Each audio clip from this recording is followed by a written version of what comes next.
Hi,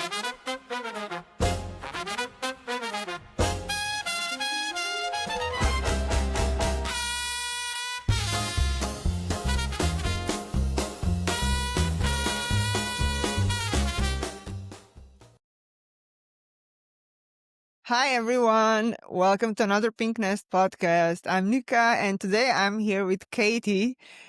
Katie is a dancer turned event producer and founder of Yes Events. She actually rebuilt her career after burnout, and she now designs creative, well-being-led products. Katie, hello and welcome. Thank you so much for being here. I will always start my podcast with one simple question. How was your childhood like? How was Katie as a child? And what were your dreams? What did you dream out that you would be when you grow up? So I grew up in Basingstoke in the UK. I was raised in a very loving, very supportive household with my parents. My parents are actually, I lived in the same house for my entire childhood, and they're actually moving out of that house in the next couple of weeks. So the other day I had to go and say goodbye to the house and sort of walk around the spaces, look at my old room, look at like the trees in the garden that I used to climb when I was younger. So that was weirdly emotional. I didn't think I'd be as sort of attached to it as I was, but yeah, they're moving away and I'm very, very excited for them and their new adventure. And they're moving a little bit further north, which they're really excited about, and I'm super happy for them. But yeah, Katie as a child, I think I don't think events was really in my mind until a lot later in life, but I think if you'd have known me, you probably could have put it together pretty quickly. I've always been a very sort of organized. I like to be in control. I'm quite regimented in the way that I do everything. So I think anyone that sort of looked at it from an outsider's perspective probably could have called it pretty early. But I knew that I'd be around performances and performance space in some way or another. I was the child that was in every school play. I went to all these different dance classes, choirs, drama groups, all of that stuff, all of that creative energy was just something that I adored. So, yeah, I loved performing and being on stage, and I still do, but I'm a little bit more behind the scenes now. But in my spare time, sort of outside of work, I do still love performing and creating and being part of that space. So we started with dancing, and I think this is actually such an amazing thing. To be honest, you're the first dancer I know in the events industry, I think. Feel that your experiences with rhythm, discipline, and everything that dancing is also about, teached you in a way of seeing space or movement that you now use on stage. I think it's a very important discipline because basically as a dancer, you have a very good control of the space you're in. So, or you have to have it to be a successful dancer. So tell us a little bit more about this. Yeah, I think it definitely taught me about the flow and the rhythm of events. And I think that's not even applicable just to sort of performance based events. I think that's applicable to every event, weddings, corporate, etc., etc. All of that stuff, you still have to think about the flow of the event, how the energy kind of ebbs and flows throughout the day. And I think probably most importantly to that is audience experience, and kind of how creating an emotional connection is always so much stronger than anything else you can do in that space. So even stuff like how an audience enters a space, what their first impressions are, what their journey is to get into the space itself is so important, and is something that I think is sometimes maybe forgotten about in a sense. Obviously I appreciate there are practicalities, like budget and things like this that need to be considered. But I think for me personally, when I think about an event, I think about an audience experience, the emotional connection to what they are seeing or feeling or what is happening in front of them. And in particular, the job that I'm in now, where I work so much with sort of event technology, stuff like lighting and sound and staging, I didn't really appreciate, I think, until I started here at Yes Events, that how much of an impact that has on audience experience and sort of how I can integrate that with this idea of energy and flow and sort of the audience experience and the emotional connection, being able to sort of pair that with those kind of elements has been a really interesting learning curve for me. Yeah. I think the audience perspective is actually something that it's super important, and particularly when the events get creative, it's a very important bit as well. But for example, one other thing that we want to talk about today, and now we will get a little bit vulnerable, is the crew. And you've mentioned that. You've had an experience with burnout. If you are comfortable sharing a little bit, what happened, how did you notice that things are not going so well for you? A little story for the listeners. Yeah, think I was working a bit more in kind of corporate event space at that time, but I was just wearing so many hats, managing so many different teams, perhaps. Didn't have the support that I was hoping to have at that time. And I didn't I didn't really realize that what I was experiencing wasn't normal. I sort of just thought I am working hard. I'm just, giving it my all, working at 110%. Um, and I had to have someone else point it out to me that it actually wasn't normal. Otherwise, I don't think without a nudge, I would have noticed it myself. So it was actually my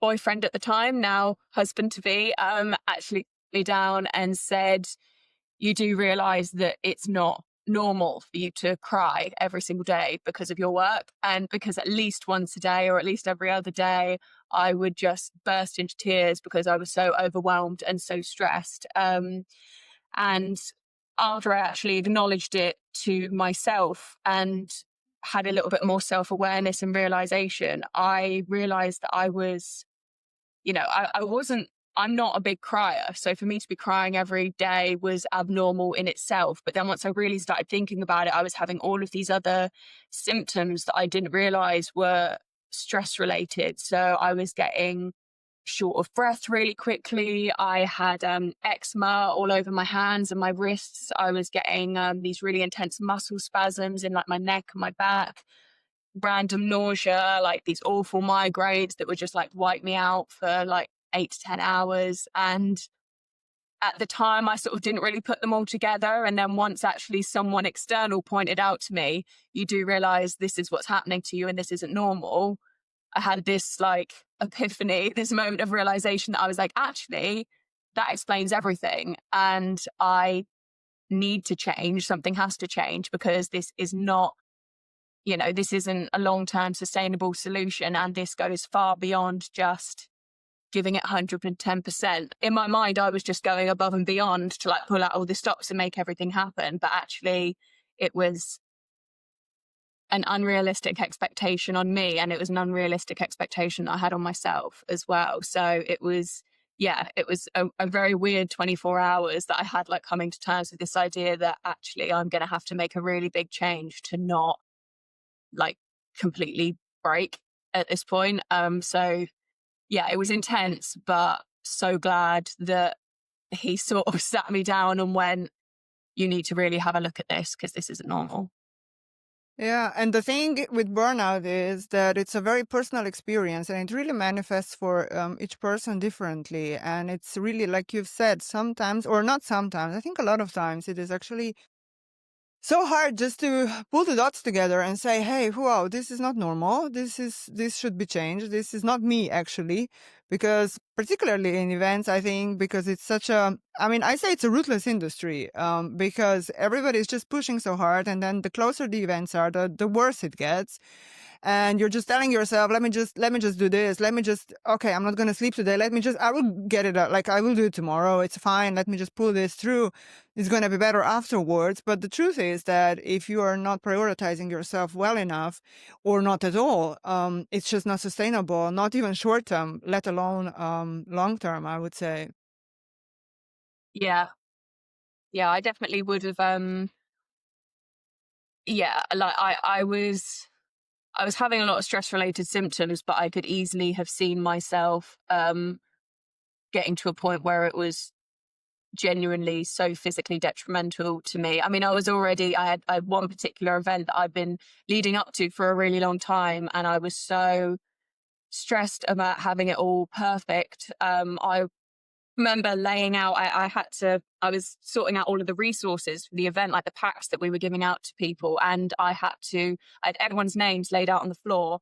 And I was really struggling with having to go down and bend over and like put the action of like putting my head down and bringing my head back up again. Every time I did it, I thought, oh, this is making me worse. This is making me worse. Someone came in and went, "You're white. What is happening?" And I went, I'm gonna throw up. I'm gonna be sick. So I like ran away, threw up, and then came back and was like, well, someone's got to finish these resources. Like, otherwise they're not going to get done. There is no one else that knows all of the things that I know.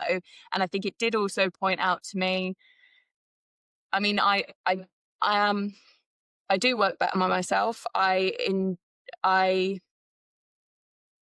enjoy being that person. I enjoy being the person that knows everything. But it was definitely this moment of, I was like, well, I have to do this because no one else knows what's going on. And it was also this moment that highlighted to me that actually you can't be a one man band all the time. And, you know, you do have to take into account if something random happens and you can't be there, someone else has to be here that knows everything. So it kind of expanded my horizons in terms of not just thinking of myself as a one man band, as thinking of myself as part of a collective that, you know, as much as I like being the go-to person, that's not actually a professionally sustainable way of working. And I need to be more open and kind of hand over more things and relinquish a bit of control, which has definitely been a learning curve for me.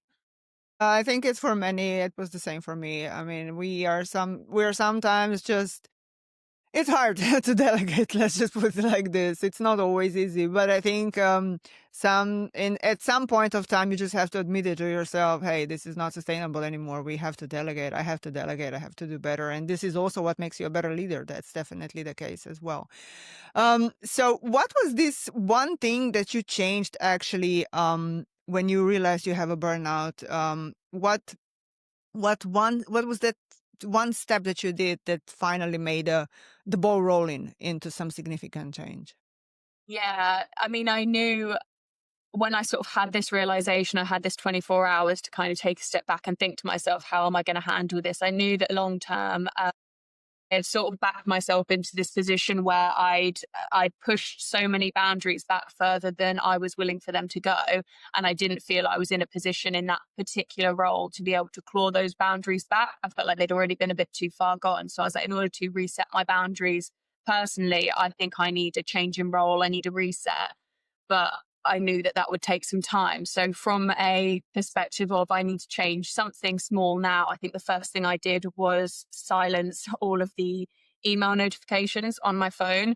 And I had a separate app for my work email. So, I buried that app deep in a folder because I knew that even if I wasn't seeing the notifications, if I was seeing the app, every time I open my phone, I'd be tempted to check it. And I was like, if I hide that in a folder and it's not in front of me every time I open my phone, it's not a constant reminder and I can actually switch off from doing that. It just meant I wasn't tempted to check it every time I saw it. And I got really firm about when I was contactable, like the hours in which I was able to be reached. And I stopped answering the phone, like just in case. The sort of thing that I'd be like, right, you know, I'm not going to be contactable on Saturday. But then if someone then rung me on a Saturday, I'd answer the phone because I'd think, oh, what if it's a, you know, oh, just in case. What if they're calling on a Saturday because it's an emergency? What if they're calling because something's happened that needs my immediate attention? So I got really firm and said, I'm going to stop answering the phone just in case. And I reset my voicemail to basically say, if what you're calling me about is absolutely urgent and cannot possibly wait, leave me a voicemail and I'll get back to you. If it's something that is going to be solvable tomorrow or on my next working day, send me an email. And wouldn't you know it, 99% of the time, people just sent me an email because what people think is actually urgent, actually, when you give them a second to reflect on whether or not it actually is urgent, they go, well, you know what, it probably could wait until Monday or Tuesday or Wednesday or whatever. You know, they just, there's a bit of a gut reaction that if anything happens, you go, oh, I'll just pick up the phone, make a call. And when you actually say, well, hang on a second, do you actually need an answer right now, or can this wait? People most of the time go, oh, actually, on reflection, it can wait. But because I was answering that phone every single time, and they'd be like, this needs to be done, I'd be like, right, okay, well, I'll drop everything and do that right away. Whereas actually, if they were emailing me and that folder was buried and those notifications were off, I wasn't stressing myself out all the time about what was going to need to be done and all of that. So I think that's definitely something that I've like carried through all the way through my career following that, is to, you know, be really firm about the hours that I'm on and off, and be really clear about the steps that have to be taken if it's an actual emergency versus if it's a non-urgent thing that can wait until the next time I'm, you know, looking at my messages or checking my emails.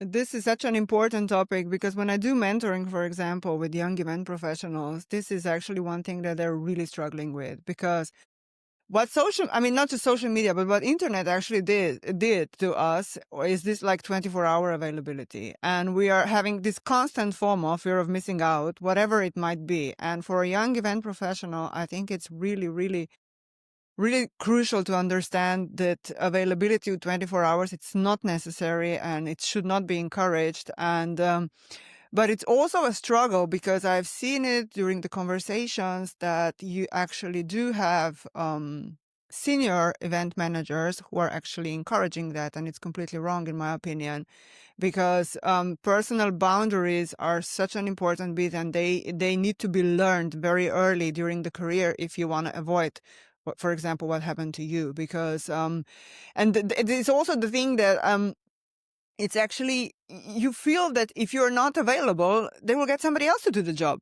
And the worst thing is that these fears are sometimes real. It happens, you know, we're just going to get somebody who's going to answer the phone. So it's So also, yeah. So it's also on the senior level, things should change, and they should start prioritizing like private time and time off and breaks and everything, because it's not like you've said, 99% of people, if you would ask them, hey, is this really urgent? Do you really need to call this person now? Or can it maybe wait until he or she is back? They would probably change their mind. yeah, absolutely. Like you say, it's such a some of those fears are real. Events is a really fast paced industry, and usually if someone doesn't, if I don't hear back from someone within 24 hours, I'm likely to push again. That's just sort of the nature of the industry. I think it's not even just perhaps an entitlement to time. It's an entitlement to mental space and energy as well. It's not only are people calling with, you know, on in an evening or a weekend or a time where you've specifically allocated to be personal, it's if they are calling you, there may be sometimes calling with things that are maybe a bit too much mental space and energy for people to understand as well. I think if someone's calling me out of hours, and, you know, if it's a genuine work emergency that's logistical or operational, then I'm more than happy to sort of, you know, field that and kind of deal with that. But I used to get calls from people with things that were essentially personal emergencies that fell outside of my role, and having to um I did a lot. I tried to do my best with it. I took, you know, mental health first aid courses. I tried to, you know, make sure I had resources to hand, people to signpost, but I definitely really struggled with taking on other people's mental loads, as well as the time that it took, because I'd end up being so worried about the people that I was dealing with for XYZ reasons. And so I was like, it's an entitlement to my time, it's an entitlement to my, like, my physical energy, it's entitlement to my mental energy. And when all of that snowballs over time, it's very difficult to claw back those boundaries once they've been pushed. So that was something that I definitely struggled with. And I definitely think, as you say, from a senior leadership perspective, I do think it's something that needs addressing and changing. And I do think things are moving in the right direction. There is definitely more awareness than I would say there was even 6, 7 years ago, but it's not quite at a space where I think there's a standardized way of dealing with things that is applicable across the industry that people work to. Yeah. I mean, we spoke about this in our event in Croatia a few weeks ago, not on a topic of well-being, but on a topic of sustainability. But we spoke about how some behaviors simply have to be put in like a rule. So it has to be written rule, and then people start to understand it and accept it. And unless some things are simply written and are like a law, and enforceable by law, some things just never change. I mean, I'm not saying that we should put everything in a law, but I think that some kind of written guidance or some kind, I mean, of course things exist, you just have to adopt them. But I think some bits and pieces are actually so important that we will have to somehow, yeah, make it mandatory if it doesn't, if Just there is no other way. Yeah, just a repeatable industry standard that everyone recognizes that's the um, standardized or just the generally accepted best way of doing things. I think at the moment there is definitely still this energy in the events industry of that overworking is a bit of a badge of honor. You know, when you go and say, oh, yeah, I've done, 80 hours, 90 hours, whatever hours this week, it's still a little bit of this badge of honor. When actually, I don't think there's this kind of industry standard yet that makes people go, well, actually, that's not a badge of honor. That's bad.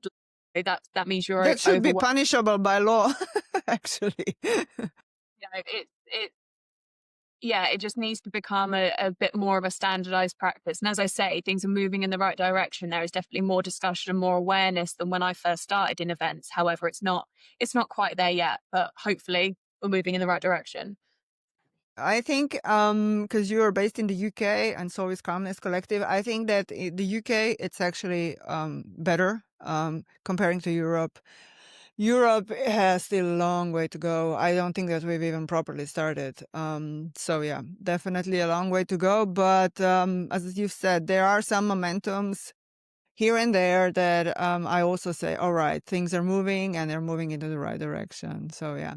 Tell me more about Yes Events. What do you do? And of course, I want to know how do you take care of your crew on site? We spoke now a lot about well-being and everything. And yeah, just tell us a little bit more what you do and how is your working day look like when you're on site, for example. Yeah, absolutely. Yeah, I'll just something I picked up on earlier. You mentioned me being the founder of Yes Events. That's not true. As much as I would love to take full credit for this company, it's not actually me. It was founded by our directors, Tom and Paul, who are doing a fantastic job. I love working for this company. I was incredibly lucky. It was actually pure coincidence that I contacted Yes Events to say, I've looked into your company and I love what you do. Is there any chance you are looking for someone at the moment? Because I would love to come and be involved. And they said, that is actually mental because in about an hour's time, we've got a job post that is scheduled to go out looking for someone that has exactly your skill set. And I said, amazing. I'm in there before the job has even gone out. Sign me up. So I was timing wise incredibly lucky. I take it as a sign. I say it was meant to be, but yeah, it was very good. So at Yes Events, we are primarily we deal with technical production for events. So there is three arms to our company. So we have an event side, which is for clients that come to us that maybe don't work in the events industry, don't have the technical expertise needed to sort of know exactly what they want for the event. And that's primarily the clients that I deal with at the moment. So I will sit down, talk them through what their vision is for the event. And I think for this one, I have a little bit more creative freedom. Because as I say, these people that don't have experience in the industry, they just maybe come in and know the vibe they're looking to create or the takeaway that they want their audience to have, and then it's up to me to then say, right, here's technically how we can you know match the technology with the creativity, and this is how we can build that experience. The other couple of arms to the company are production, which is where clients come sort of a bit more from the events industry and they know a bit more technically what they're after and they can give us a little bit more guidance in that sense. And then we have a hire arm to the company, which is just hire of equipment out to other industry professionals. Um, I work at the moment primarily with sort of wedding, private party clients, but then also a portion of sort of B2B clients, like some local councils and some agencies and stuff like that. And I love having that range of clients because I've got, all the way from weddings, which I would argue is sort of the most emotionally sort of giving event. It's their one big day, for, touch wood, hopefully the rest of their life. And then you've kind of got the other end of things, which is where you're working with councils and businesses where it is so dictated by functionality and budget. And I like having a range in that sense. I think possibly one of my biggest challenges is more so actually with clients that have a more experience the events industry, which sort of surprises me, but it's them not really having consideration for the crew that are on jobs. I think people see them as names in a list rather than actual people that have needs and experiences.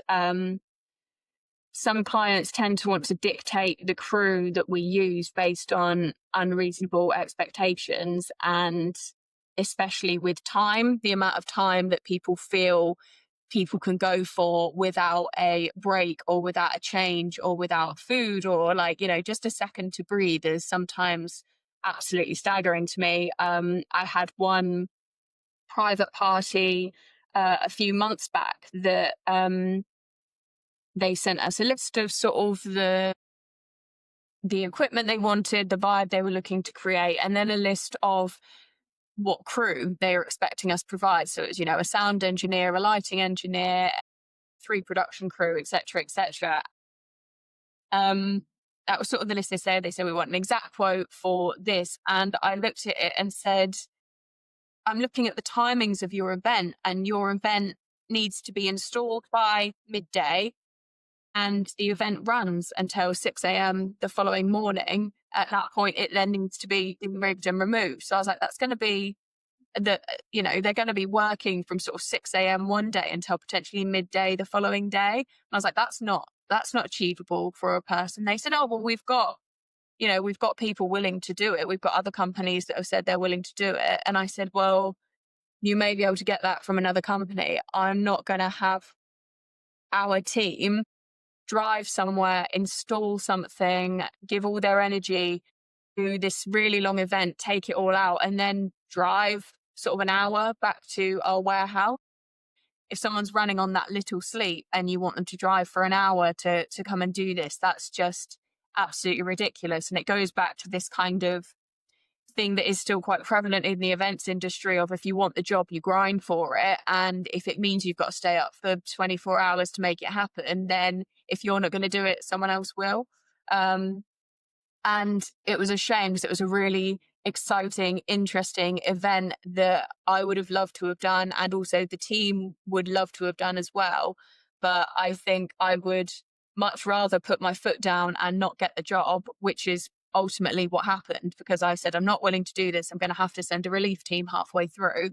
And they said, well, if we're doubling our crew costs, we're not going to pay for it. And we ultimately lost the job, which I was sort of gutted about for about 3 minutes. And then I just had this moment where I thought, if I got a call the day after that someone had crashed the van because they were overtired and didn't have the mental capacity to drive back, that is going to feel a million times worse than any lost event or any decision that I could make right now. So it was a bit of a moment for me where I thought, actually, yeah, like any job that we could get, any work that we could get is not going to be at the expense or detrimental to someone else's safety or well-being or, mental well-being or anything. It's not worth making that decision and being that person. And so I would rather take the events where people will work with you and understand that and sort of have a bit of human empathy and a bit of compassion for the people that are working these events, rather than someone that just sort of sees them as a little bit of just disposable commodities that are just a name on a sheet that they once they've booked them, they don't have to think about them. But it's actually crazy mentality if you think from this company. So would you go to a dentist who's been awake for 24 hours to give you a, I don't know, dental job? No, you wouldn't, right? But you expect from a person to be working for 20 hours, still do a great job, pay them nothing for it. And yeah, it's just fine. And nobody thinks about it. It's crazy. If you ask me, this is really, I mean, and this has to change because it's insane. It's just shouldn't be happening. Not to you and not to anybody else, not the crew and not the companies, because it's really, really, yeah, it's crazy, if you ask me. So definitely. Yes. I think you did a great job, by the way, and maybe you should report them as well. So, yeah. It was such a shame because I knew when they're coming to me and saying, well, we're getting quotes from other people as well. If you're not going to do it, someone else will. And like you said, there's a lot of cases. If I'm not going to do it, someone else will. And I thought, you know what? I'm not even worried about that from we're going to lose out the business to someone else. It was more of a just, God, the poor people that are doing that job for that company, that is someone somewhere sitting in an office saying, yeah, sure, we'll do that. And if they can't even have consideration for their own people, how do we kind of spread this message of everyone having compassion for everyone else if people aren't even going to look after their own? So yeah, it was, as I say, I was really disappointed for about 3 minutes, thinking, oh God, that job would have been it was a really cool private party. I loved the concept, I loved the theming, I loved everything about it. And I was so disappointed. And then I thought, actually, why? Like, why would I give the energy to that? Why would I be, disappointed when there's a chance that the decision that I make is going to be detrimental to someone that I work with on a daily basis? Like, those are our people. And actually, I'd much rather look after them than have one day of a cool job. It's definitely, I mean, you definitely did the right decision, but this is exactly what we spoke about. These kind of things, this kind of mentality has to change. Until we solve that, I don't think that we're going to have a successful industry. Sorry. That's just how it is. No, okay, say it. Was going to say it's not even just timing to a point. It's stuff as simple as like eating and drinking. Like, I do appreciate that sometimes if we're on a tight time scale, I'm as happy as the next person to say, you know what, I'll push through for an extra hour before I eat to get something done so that it's done on time.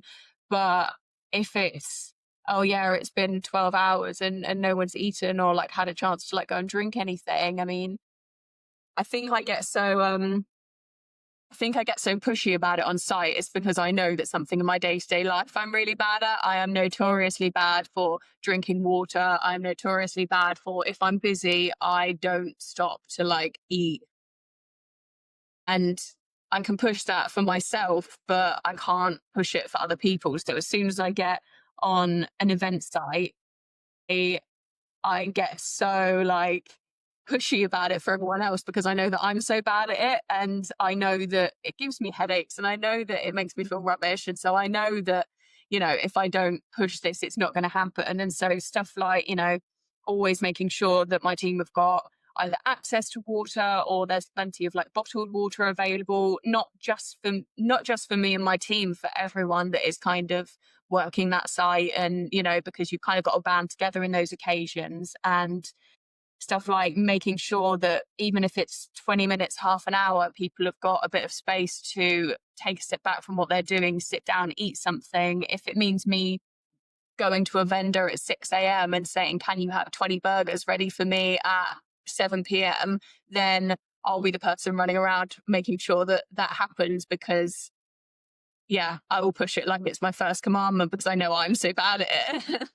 Yeah, but I mean, this is actually a great thing because also the team can rely on you. So at least one thing is definitely sorted.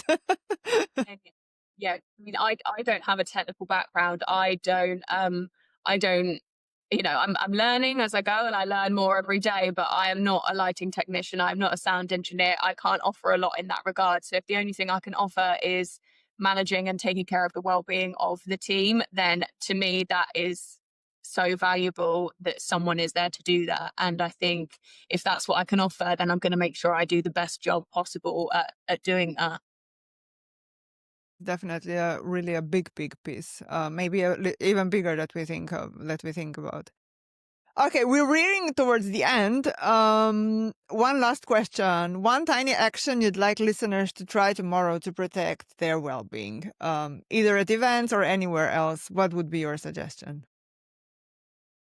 I think I think it's positive for your own well-being, but then also it's something that is so easily spread, is just saying a genuine thank you to someone for something specific that they've done well, whether that's like a quick chat during the pat down or a quick message that you send to them afterwards. I think in the rush of events, it can sometimes be forgotten. And I just think a genuine thank you to someone will have such an impact on their day. And I think you taking a moment to express genuine gratitude to someone else is positive for yourself as well.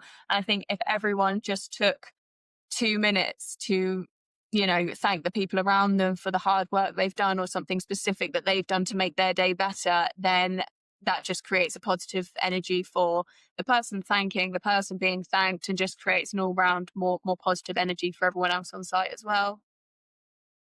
Definitely, happiness and thankfulness definitely has a ripple effect, so it multiplies. Absolutely. Katie, thank you so much for being a guest. It was lovely chatting to you. I hope you enjoyed it as much as I did, and definitely hope to see you around. Yeah, absolutely. Yeah, it'd be lovely to meet you in person at some point. Thank you. So much.